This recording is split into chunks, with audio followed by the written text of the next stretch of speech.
À la base, l'islam, c'est défendre l'humanité. Quand je dis défendre l'humanité, c'est tous les hommes. Le messager est venu comme miséricorde pour tous les hommes. Ces musulmans de l'époque se défendent face à l'adversité de l'ennemi. C'est pour l'humanité. C'est pour tous les hommes qu'ils ont lutté. Et pour laisser des traces et que les générations futures puissent en être les témoins et à leur tour aussi de prendre le parti de l'homme, de prendre le parti de l'humanité. Bismillahirrahmanirrahim. Allahumma salli ala Muhammadin wa ali Muhammad.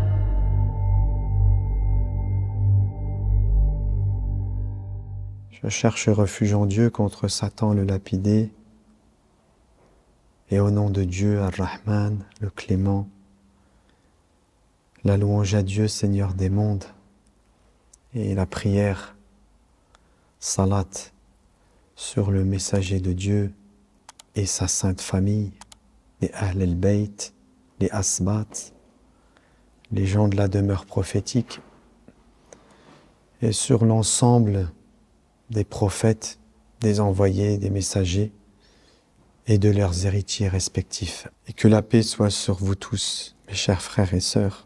Rabbi shrah li sadri wa yassir li amri wa hlul 'uqdatan min lisani yafqahu qawli bismika Allah wa alayka tawakkalna.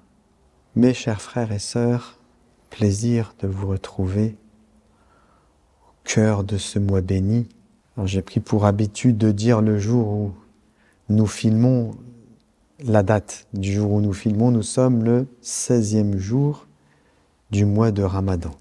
Donc nous sommes toujours dans cette seconde décade dont nous avons parlé précédemment dans une vidéo précédente. Bien sûr, il me plaît de faire une introduction, un préambule, avant de rentrer dans le sujet, mais j'entame quand même le sujet avec un verset du Coran. Et après, je reviendrai sur cet événement. Ba'd a'udhu billahi minash shaitanir rajim. Bismillahir rahmanir rahim. Wa laqad nasarakumullahu bi Badrin wa antum adhilla. Fattaqullaha la'allakum tashkurun. Et Dieu de dire dans le verset 123 de la sourate Ali Imran, la 3e sourate du Coran.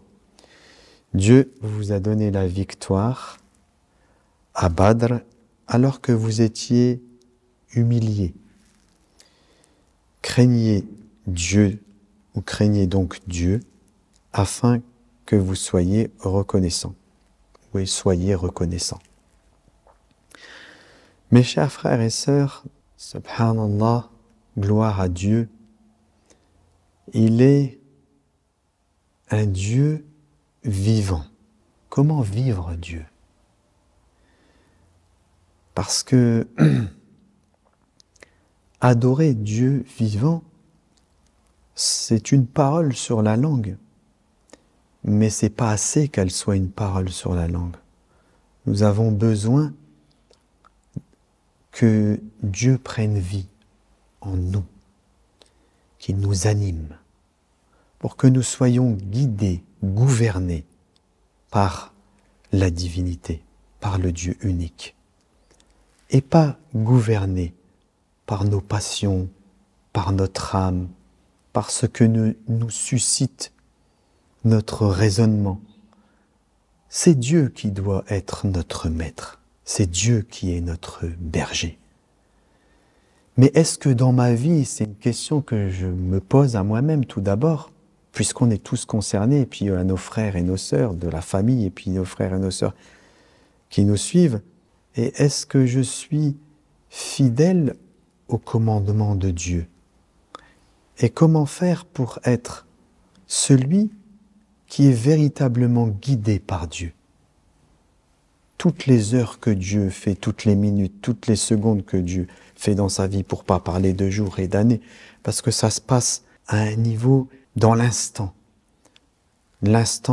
ou les instants qui se succèdent. Et Dieu veut que l'on soit, et c'est la prière que Moïse fait et que j'ai citée tout à l'heure aussi, enfin Moïse, j'ai cité la prière de Moïse et puis après j'ai rajouté quelque chose. Au nom de Dieu et en toi nous remettons toute notre confiance. Alayka tawakkalna. Ah, c'est des mots comme ça que nous disons, mais quelle force il y a, qu'est-ce que cela sous-entend avoir confiance en Dieu. Mais avoir confiance en Dieu, mes frères et mes sœurs, c'est s'en remettre totalement à lui. Et s'en remettre totalement à lui, c'est abandonner tout raisonnement. Parce que tant qu'il y a le raisonnement, nous ne sommes pas totalement abandonnés à lui. Nous comptons sur notre raisonnement, sur notre réflexion. Mais en définitive, même si nous devons, parce que nous sommes des êtres humains qui vivons sur cette terre et qui devons faire un effort quand même de raisonnement pour vivre, pour construire, etc., mais nous le faisons avec, dans notre esprit et dans notre intention, qu'il n'y a que ce que Dieu veut et que nous sommes et que nous devons lui faire confiance. Donc ça veut dire, mes frères et mes sœurs, que lui faire confiance, ça donne la sérénité, ça donne la paix. Pourquoi ? Parce que, je vais vous prendre un exemple. Je dois témoigner parmi mes frères et mes sœurs. Et je dois prendre la parole. C'est un exemple. Il y a de multiples exemples que nous pourrions prendre. Ce témoignage que je le fais pas parce que moi je veux le faire. Déjà, c'est une condition. Je le fais parce que c'est une mission. Je le fais parce que j'en ai la responsabilité. Et en dehors de cela, lorsque je vais prendre la parole, je pourrais être inquiet.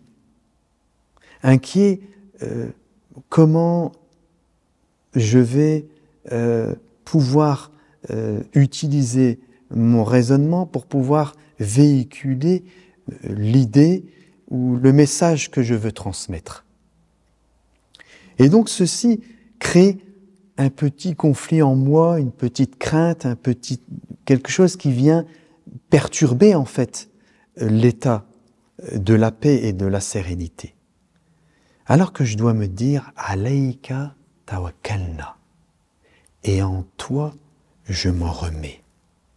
Je te fais confiance pour que tu m'assistes, pour que tu sois auprès de moi, pour que tu m'inspires, pour que ma langue ce soit pas la mienne, mais ce soit toi qui es à l'origine de ce qui va sortir de ma bouche. Et là, c'est complètement différent. Et voyez comment la confiance prend une nouvelle dimension. Imaginez-vous, et nous y viendrons juste après, nos frères et sœurs de l'époque, et en particulier nos frères, puisque c'est eux qui ont vécu cette fameuse bataille de Badr, qui est dans cette seconde décade, le 17e jour du mois de Ramadan. Avec quelle confiance ils ont dû partir pour défendre les droits des hommes, des humains et des musulmans. Parce que ils étaient un petit nombre. Ils n'étaient pas beaucoup. Par rapport à ceux qui étaient en face, ils étaient des milliers. Il faut abandonner à ce moment-là tout raisonnement. Parce que si j'utilise mon raisonnement, il y a un problème. Je ne vais pas pouvoir être à la hauteur. Mais si je fais confiance à Dieu, alors là l'opération alchimique s'opère,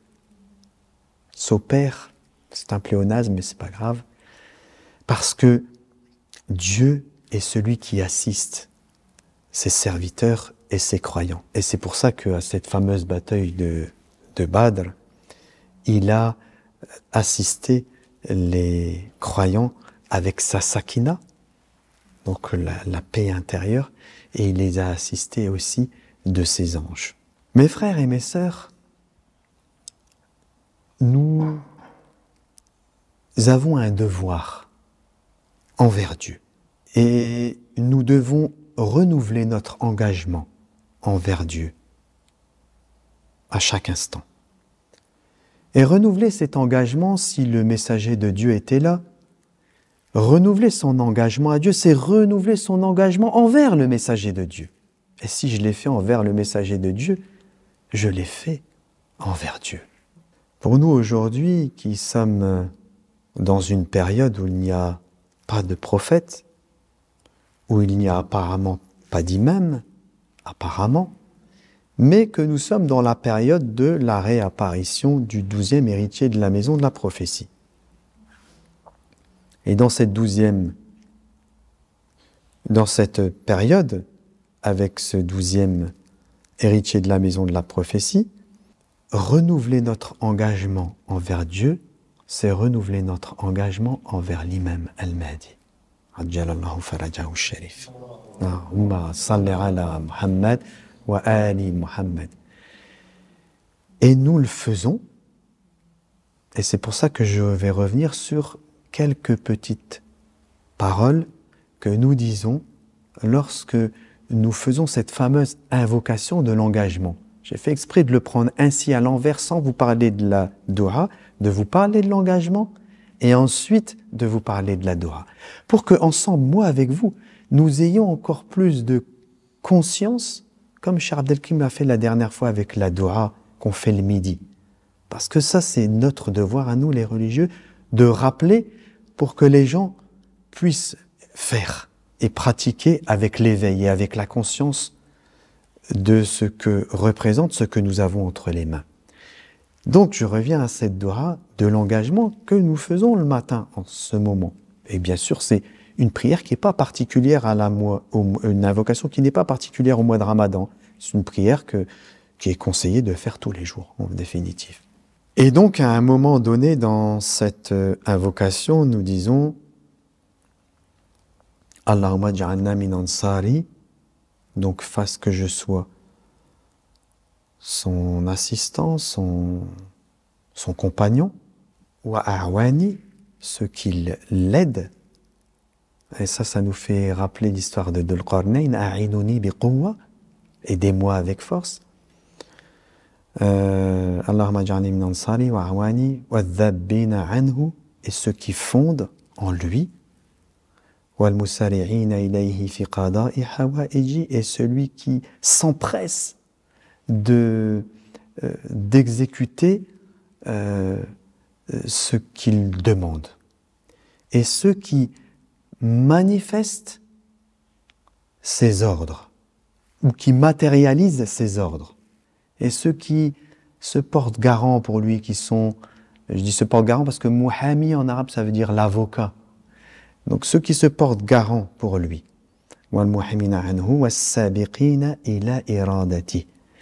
Et ceux qui sont les premiers à effectuer ou à matérialiser sa volonté. Ceux quasiment qui anticipent sa volonté. Sabiq, qui sont devant. Sabiqina ila iradati.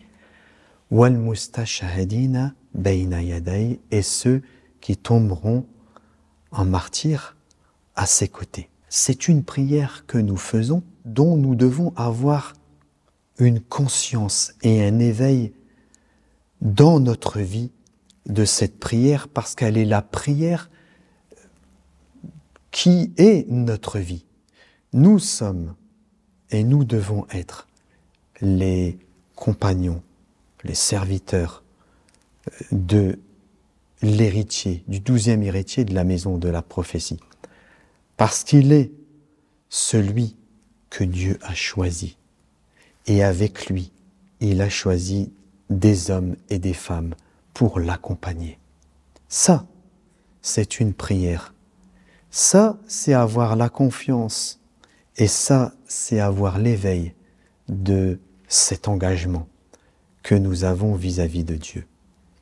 Il y a, la dernière fois, je disais que ça fait partie de la structure de la foi d'être éprouvé. Ça, vous l'avez bien compris, je pense, parce que le verset du Coran, il est très clair là-dessus. Et nous devons aussi avoir à l'esprit que Dieu a acheté l'âme, notre âme. Et nous avons donc un prix à payer. Le prix de la science, le prix de la lumière, le prix de l'inspiration. Tout ça, ça a un prix. Et je fais petite parenthèse en pensant à notre Sayyid Yahya, rahmatullah alayh, parce que je parle pour moi-même surtout. Je ne me rendais pas compte à quel point il avait donné pour recevoir et pour partager avec nous. Il a donné, il a payé le prix. Fort. Il a été le plus éprouvé d'entre nous. Et Dieu l'a récompensé. Il lui a donné. Il a payé le prix. Si nous voulons avoir et recevoir de Dieu, nous devons être prêts à payer un prix. Ça fait partie de la structure de la création et comment Dieu a fait les choses. Mais je vous le dis, parce que quand je vous dis il y a un prix à payer, ça peut paraître lourd, mais la récompense, elle vaut. Il n'y a pas de. Je vais dire un chiffre, mais c'est plus que ce chiffre. Elle vaut 1 milliard de fois plus que le prix. Ce que vous allez recevoir va vous procurer une certitude, une foi, une puissance, une force qui est au-delà du raisonnable, au-delà de l'entendement. Et ceci vient te faire oublier le prix que tu payes. Tu ne vois pas le prix que tu as payé. Parce que la récompense que Dieu te donne en échange, elle est énorme. Alors, mes frères et mes sœurs, dans cette seconde décade que nous avons exprimée avec la semence, semer, je le rappelle, la paix, l'amour, la parole, et puis le petit plus que nous avions dit dans la dernière analyse, était semer les signes, être le signe, vivre le signe, pour en être le témoin, le vivre.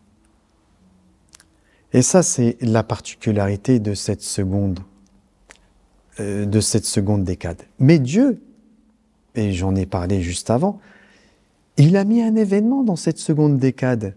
Il a mis l'événement de Badr. Et Badr nous rappelle qui nous sommes. Badr nous rappelle que nous avons une lutte à mener. Alors bien sûr, cette lutte, elle est la lutte avec nos passions, nos désirs, tout ce qui me pousse et m'attire vers le bas. En fait, on ne peut pas rechercher l'élévation sans avoir un combat intérieur, contre tout ce qui m'abaisse, tout ce qui me rabaisse. C'est pour ça que Dieu dit, quand il parle d'Iblis, il dit « prenez-le comme un ennemi ». Ça ne suffit pas de savoir que Iblis est ton ennemi. Dans ta vie, tu dois avoir la conscience que cet ennemi, il est présent. Et à chaque fois que tu vas vouloir faire quelque chose, il va être là, il te guette et il va essayer de te briser. Il va essayer de te suggérer. Il va essayer de t'avoir. Donc, les deux vont ensemble. Je veux m'élever, il faut lutter contre la bassesse. Il faut lutter contre les aspirations que j'ai pour la vie de ce monde. Et c'est avec ces deux choses-là, avec le cœur qui tend vers l'élévation et avec la force de la foi qui combat l'ennemi intérieur que je peux véritablement manifester mon élévation et surtout la manifester, la concrétiser dans ma vie pour que j'en sois le témoin pour tout le monde. Pour que nous en soyons les témoins pour tout le monde. Donc Dieu a mis cet événement pendant cette seconde décade. Et on s'interroge sur cette décade, on s'interroge sur cet événement.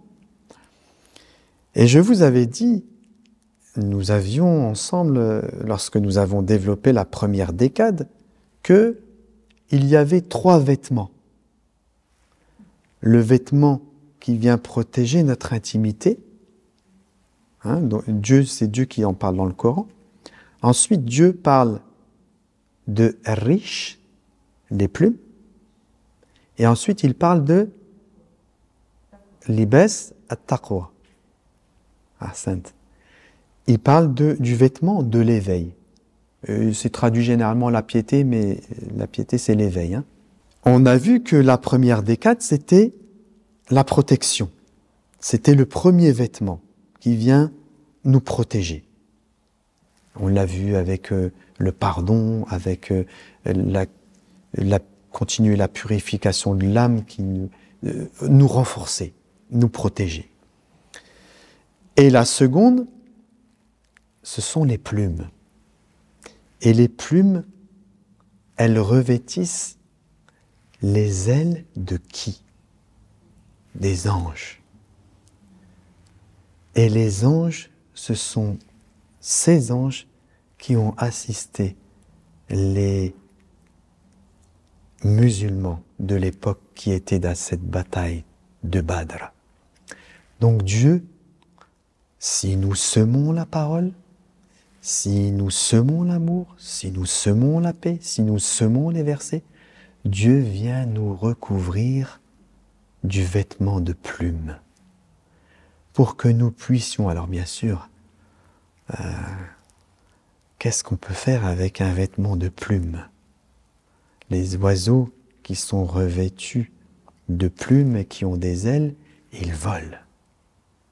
Dieu nous permet de prendre, dans cette seconde décade, notre envol. Et quand je dis notre envol, ça veut dire que nous nous détachons. Nous nous détachons de la vie de ce monde. Pendant cette seconde décade, ça y est, on prend notre envol. C'est merveilleux. Et c'est à ça que Dieu nous invite. Et c'est de ça dont il nous récompense pendant cette seconde décade. Afin que nous puissions voler. Voler, pas voler, voler. Afin que nous puissions voler. Chacun puisse voler de ses propres ailes et s'élever dans le ciel. C'est ça l'élévation. C'est Dieu nous parle en parabole et il nous met des petits mots comme ça, mais ils ne sont pas là au hasard. Il veut nous montrer c'est quoi la voie de l'élévation, pour que bien sûr nous arrivions après dans la 3e décade, dont nous parlerons, Inch'Allah, la prochaine fois. Mais avant de conclure, je vais vous citer ces fameux versets du Coran. J'aimerais bien les relire avec vous, tellement c'est beau. Donc Dieu dit au prophète, incite les croyants à la lutte. S'il se trouve parmi vous 20 endurants, sabirun, patients, ils vaincront 200. 20 vaincront 200. Et s'ils s'en trouvent 100, ils vaincront 1000. Car ce sont vraiment des gens qui ne comprennent pas. Alors, il parle bien sûr des ennemis de l'humanité. Pas parler d'ennemis de l'islam ou ennemis de l'humanité. Qu'est-ce que cela sous-entend pour nous, mes frères et mes sœurs? Eh bien, je réitère que nous devons faire confiance à Dieu. Et que si nous lui faisons confiance, alors c'est lui qui nous apporte la victoire. C'est pas nous, c'est lui qui apporte la victoire. Parce que nous avons pris le parti d'être de ceux qui veulent apporter ce qu'il y a de mieux pour l'humanité, avec une intention sincère, avec une foi sincère, avec avec toutes les vertus qui te permettent de partager avec les autres ce que tu as de meilleur. C'est ça l'islam en définitive, au-delà de tous ces aspects apparents, il faut faire comme ça ou pas comme ça. Non, à la base, l'islam, c'est l'humanité. À la base, l'islam, c'est défendre l'humanité. Quand je dis défendre l'humanité, c'est tous les hommes. Le messager est venu comme miséricorde pour tous les hommes. Donc lorsque ces musulmans de l'époque se défendent face à l'adversité de l'ennemi, c'est pour l'humanité, c'est pour tous les hommes qu'ils ont lutté, et pour laisser des traces, et que les générations futures puissent en être les témoins, et à leur tour aussi de prendre le parti de l'homme, de prendre le parti de l'humanité. C'est ça la force que Dieu il donne à ceux qui prennent le parti de Dieu. Est-ce que nous sommes ceux qui avons pris le parti de Dieu? C'est la question que nous devons nous poser. Et ceux qui prennent le parti de Dieu, c'est ceux qui prennent le parti, de partager avec toute l'humanité la beauté avec laquelle Dieu a fait sa création. L'amour avec laquelle il a fait sa création. La miséricorde avec laquelle il a fait sa création. C'est ça l'homme. C'est ça cette seconde décade, mes frères et sœurs, à laquelle Dieu nous invite. Alors je prie Dieu qu'il nous assiste et qu'il nous vêtisse de ses plumes, afin que nous puissions nous élever dans le ciel comme les oiseaux, comme les anges, et que nous soyons accompagnés de ces anges, afin qu'ils nous donnent, surtout qu'ils nous donnent, comment je vais vous dire ça, par leur présence, la sérénité. La sérénité, comment? Parce que nous ressentons leur présence. Nous devons sentir la présence des anges. Parce que quand nous nous élevons à leur niveau. Alors théoriquement, nous sommes accompagnés avec eux. Ils sont avec nous. Alors, mes frères et mes sœurs, c'est ainsi que j'ai commencé et c'est ainsi que je clôturerai. Faisons-lui confiance. Il a notre destinée entre ses mains. Faisons-lui confiance dans tous les événements de ma vie. C'est à lui que nous devons nous en remettre. Il est notre maître et notre berger. Faisons-lui confiance. Faisons-lui confiance pour qu'il nous fasse descendre sur nous de ses bienfaits. Faisons-lui confiance pour qu'il nous place au rang des éveillés, au rang de ses prophètes, au rang de ses aimés, au rang de ses héritiers, parce qu'ils étaient ceux qui avaient mis leur confiance totale en Dieu, et pour ça ils ont reçu de Dieu. Si nous persistons à vouloir nous en sortir avec ce qui nous paraît raisonnablement bon, alors nous nous privons de ce que Dieu peut nous donner et nous limitons notre confiance en Dieu, alors qu'il veut que nous soyons pleinement, que nous nous en remettions pleinement à lui. Je vous souhaite à tous une très bonne fin de seconde décade, une bonne coupure à vous, et je vous donne rendez-vous, Inch'Allah, pour la troisième décade, et puis je réitère mon appel à vous qui nous suivez, mes chers frères et mes chères sœurs, pour vivre avec nous, que nous vivions ensemble, en live, en direct, sur YouTube et sur nos réseaux sociaux, la nuit du destin, la nuit du repentir. J'espère que nous pourrons en être les témoins et que de là où vous êtes et là où nous sommes, nous puissions communier ensemble, tous ensemble, pour se repentir. Wassalamu alaikum wa rahmatullahi wa barakatuh.